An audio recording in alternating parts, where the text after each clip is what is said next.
Шығыс Қазақстан облысы әкімінің орынбасары Ержан Нұрбаев Семей қаласына жұмыс сапары барысында салынып жатқан майлы дақылдарды қайта өңдеу зауытында болды.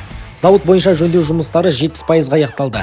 Келесі жылдың мамыр айында Семей май зауыты өз жұмысын бастайды. Толығырақ біздің бейнематериалда.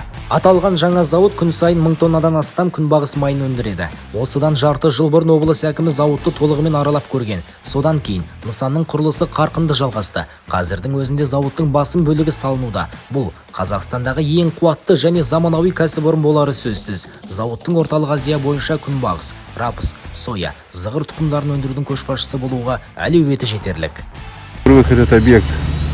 Бұл нысан белгілі бір уақыт бойы тоқтап қалды. Бүгінгі қасбеті адам танымастай өзгерді. Көлемі орасан. Қала қарқынды даму үшін осындай ірі жобалар қажет. Зауыттың өте қуатты болатынын құрылыстан аңғаруға болады.